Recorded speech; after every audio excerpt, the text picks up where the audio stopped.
Rusha baby, চলো বাড়ি যাই। বেবি? রুষা, তুমি এই ভিখারিটাকে চেনো নাকি? কই না তো। Who the hell are you? এটা শুনি অয়ন অবাক হয়ে যায়। এর আগেও রুষা অনেকবার অয়নকে অপমান করেছে। রুষা, চলো এবার বাড়ি যাই। এ ভিখারি, বেরো এখান থেকে। সিকিউরিটি, একে ঘাড় ধাক্কা দিয়ে বের করে দাও। ঠিক সেই সময়ই বার্থডে বয় ভট্টাচার্যা সেখানে হাজির হয়, আর তার নজর গিয়ে পড়ে অয়নের ওপর। অয়ন তার জন্মদিনে এসেছে এটা দেখে সে অবাক হয়ে যায়। অয়ন রয় চৌধুরী স্যার, আপনি আমার পার্টিতে এসেছেন? আমার তো বিশ্বাসই হচ্ছে না।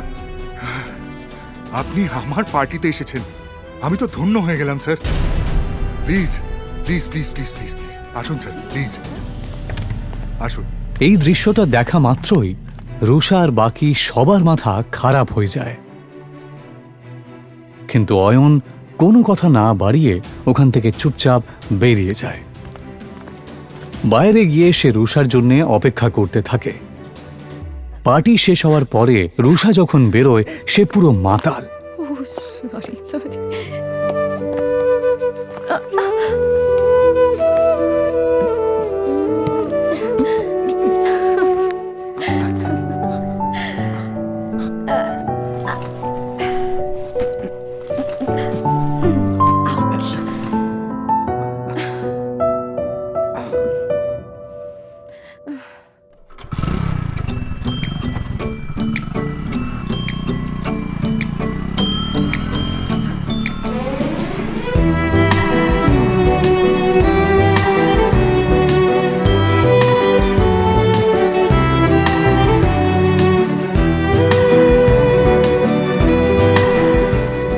তাকে নিয়ে অয়ন কোনো মতে নিজের শ্বশুরবাড়ি পৌঁছায়।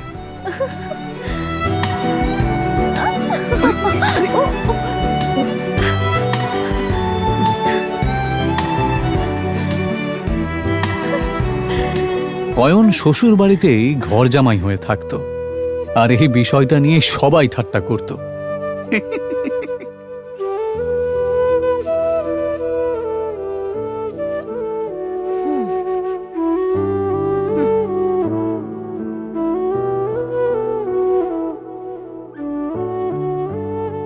বাড়িতে ঢোকার সময় রুষার কাজিন সূর্যর সাথে দেখা হয়।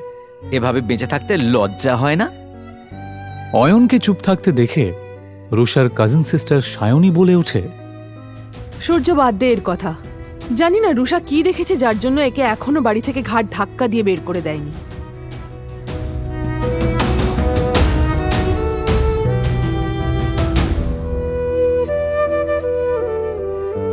অয়ন প্রায় প্রত্যেক দিনই শ্বশুর বাড়িতে এই ধরনের কথা শুনত। ওর এইসব কথা শোনার অভ্যেস হয়ে গেছিল। ওরা সবাই এই রকম ব্যবহার করলেও ও এদেরকে ক্ষমা করে দিত, কারণ ও রুষাকে সত্যিই খুব ভালোবাসত। নে খা।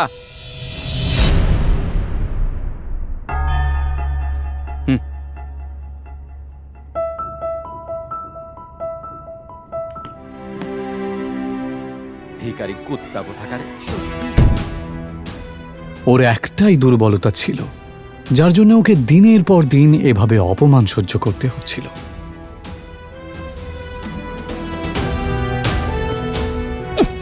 আমাকে নিয়ে যত ঠাট্টা করার করে নাও, যেদিন তোমরা আমার সত্যিটা জানতে পারবে সেদিন তোমাদের মাথা খারাপ হয়ে যাবে। অয়ন আসলে কে সেটা কেউই জানত না। তবে কেন জানি না অয়ন নিজেও কাউকে কিছু বলতে চাইতো না।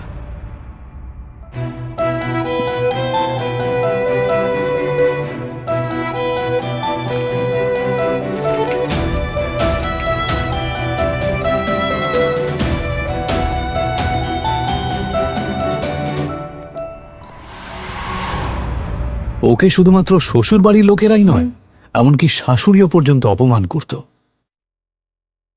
উনি রুষা আর অয়নের ডিভোর্সও করিয়ে দিতে চেয়েছিলেন।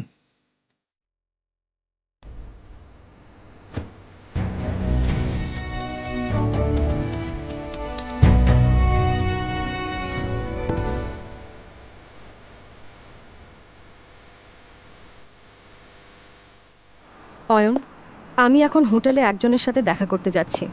তুমি কিন্তু কাউকে বলবে না যে তুমি আমার স্বামী, বুঝেছো? কিন্তু রুষা, অয়ন, তুমি ভালো করেই জানো যে ভেতরে যারা আছেন তারা কত বড় লোক। ওরা যদি জানতে পারেন যে আমার স্বামী একজন গরিব কাঙ্গাল, তাহলে আমি কাউকে মুখ দেখাতে পারবো না।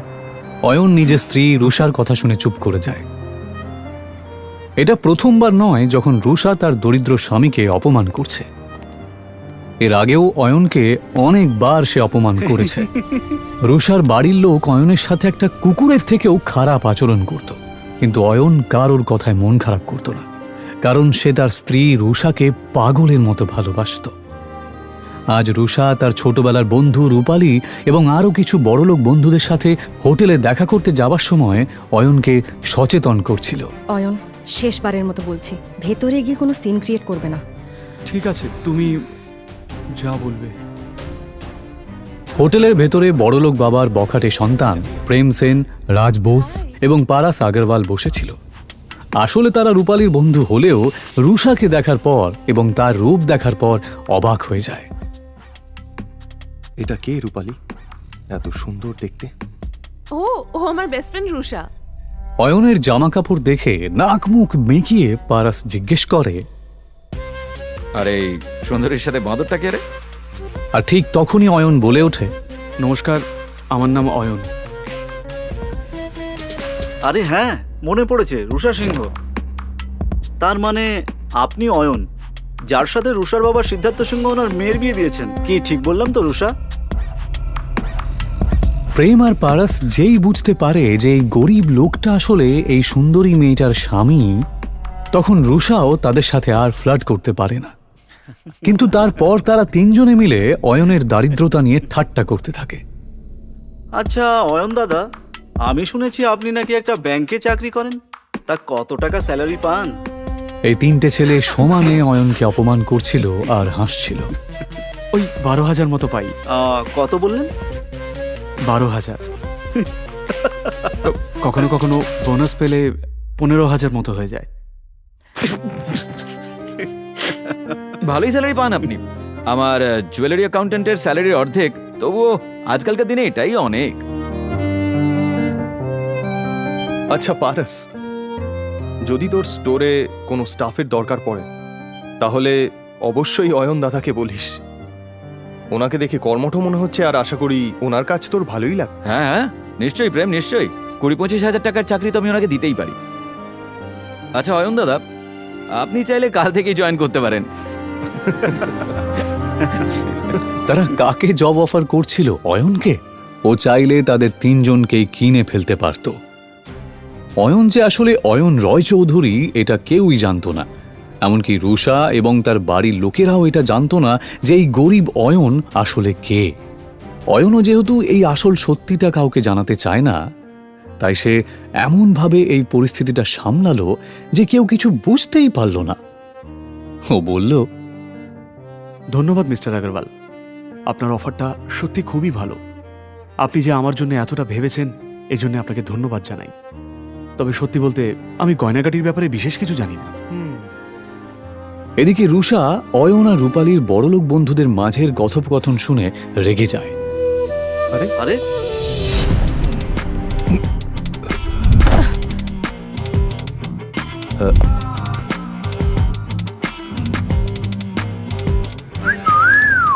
ওই লোকটার মুখ থেকে প্রচন্ড পরিমাণে মদের গন্ধ বেরোচ্ছিল।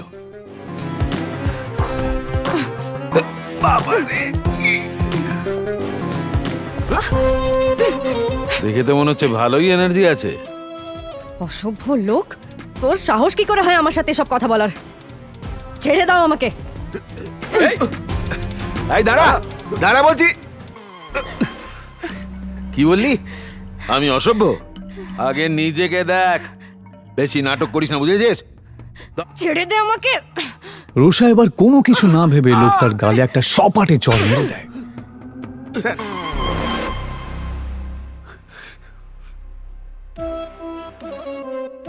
চরের প্রতিশোধ কি করে নিতে হয় আমি তোকে দেখাচ্ছি। রুষা কোনো কিছু বুঝতে না পেরে ভয়ে চোখটা বন্ধ করে নিলেও সেই ভাঙা বোতলটা তাকে ছুঁতেও পারে না। রুষা দেখে যে একটা হাত সেই বোতলটাকে তার কাছে আসতেও দেয়নি।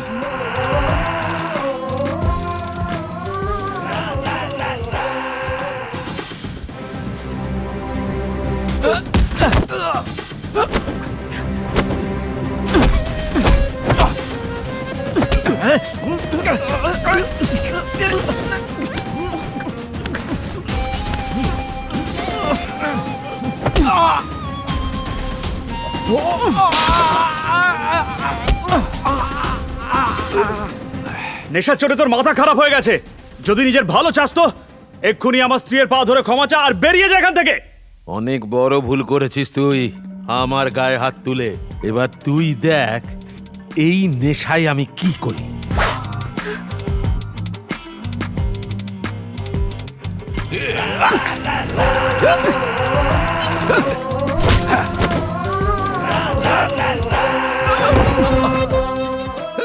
অয়নের এই আচরণ দেখে রুষা অবাক হয়ে যাচ্ছিল। সে বেচারি কিছুতেই এটা দেখে বিশ্বাস করতে পারছিল না।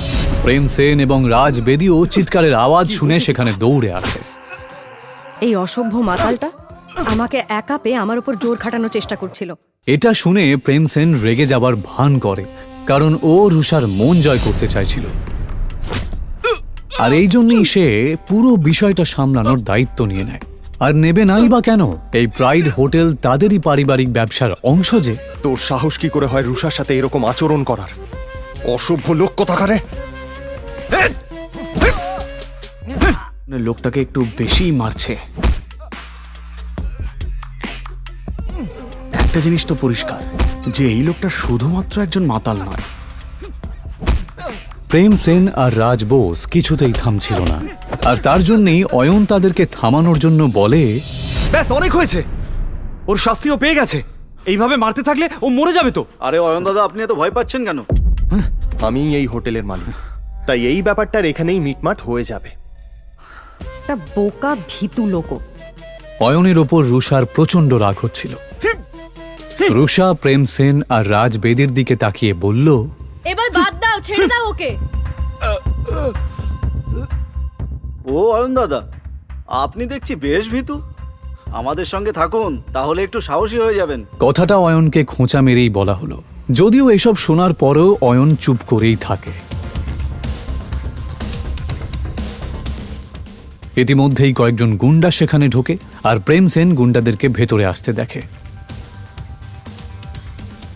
মনে হচ্ছে এই মোটা ষাঁড়ের গায়ে গন্ডারের চামড়া লাগানো। এত মার খাওয়ার পরেও ব্যাটার শিক্ষা হয়নি। কোনো ব্যাপার না, এদের ব্যবস্থা আমি করছি।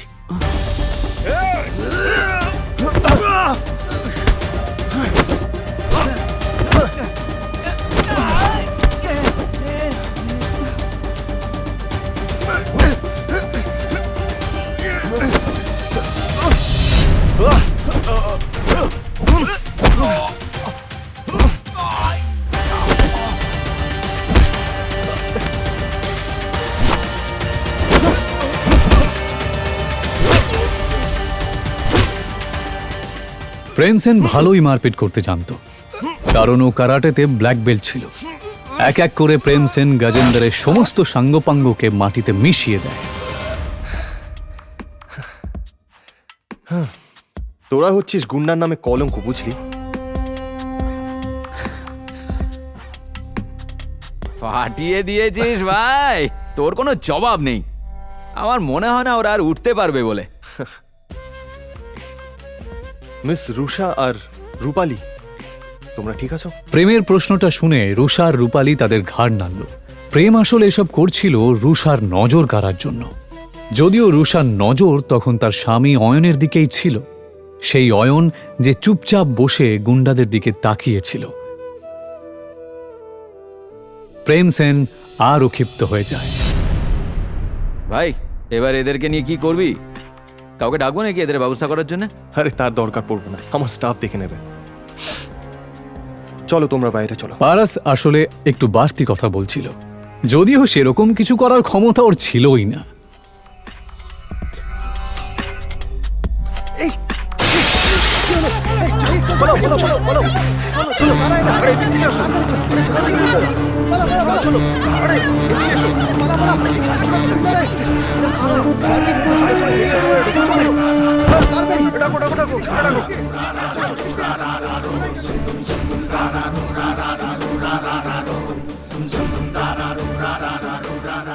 আচ্ছা, তোমাদের এত বেশি সাহস?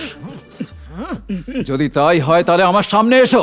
সেই তো, ভয় কেন পাবো? তোদের হারানোর জন্য সাহসের কি প্রয়োজন?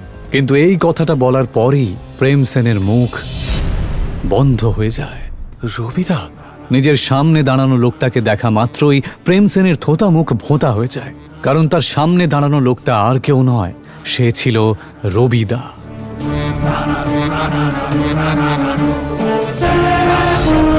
তাদের সবার লাল চোখ দেখে এটা বোঝা যাচ্ছিল যে তারা এখানে প্রেম এবং বাকি সবাইকে শেষ করতেই এসেছে। তাদের তিনজনের অবস্থাপন্ন পরিবারের লোকেরা সুরক্ষার ভয়ে যেই রবিদাকে টাকা পাঠায়, আজ সেই রবিদাকে সে খেপিয়ে দিয়েছে। এইমাত্র আমাকে কে চ্যালেঞ্জ করলো? দাদা, আমি তো ঠাট্টা করছিলাম, আমি জানতাম না ওখানে আপনি দাঁড়িয়ে আছেন। আমায় ক্ষমা করে দিন। ও, ঠাট্টা করছিলি বুঝি? হ্যাঁ, তা হতেই পারে, ঠাট্টা তো হতেই পারে। তাহলে একটা ঠাট্টা আমিও তোর সাথে করি। দাদা, এটা কথা বলে মীমাংসা করলে হয় না?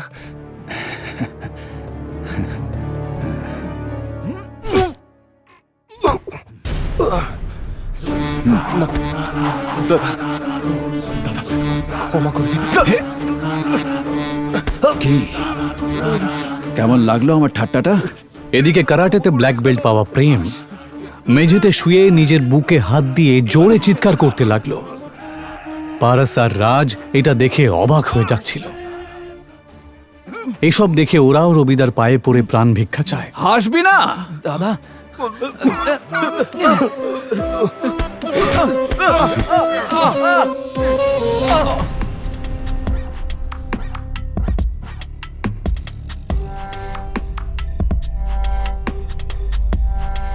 ওঠাতে পারছিস না?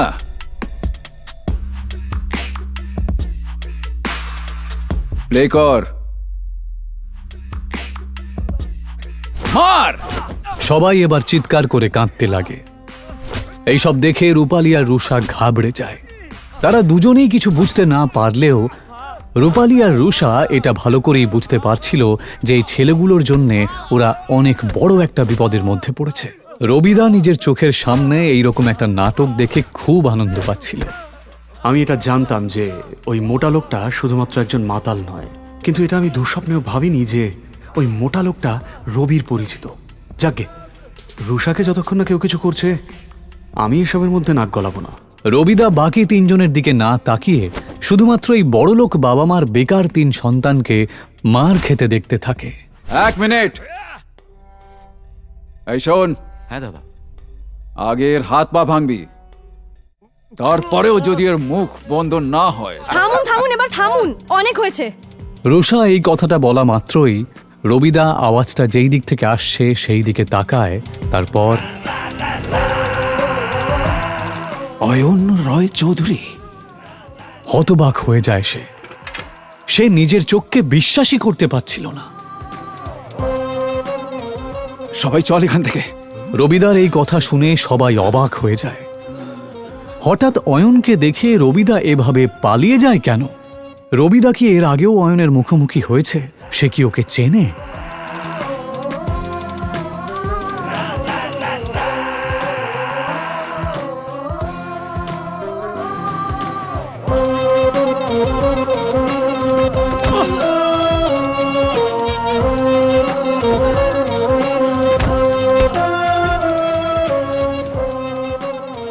সত্যি কি অয়ন একজন আরবপতি?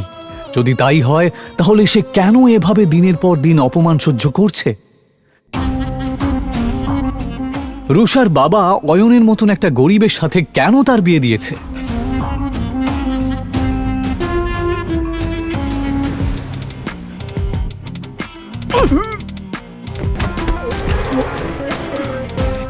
এই সমস্ত প্রশ্নের উত্তর জানতে হলে নিচে দেওয়া লিঙ্কে ক্লিক করে ইনস্টল করুন পকেট এফএম আর ফ্রিতে শুনুন গোটা বিশ্বে শোরগোল ফেলে দেওয়া এই অসাধারণ গল্প সিক্রেট শাহেনশাহ।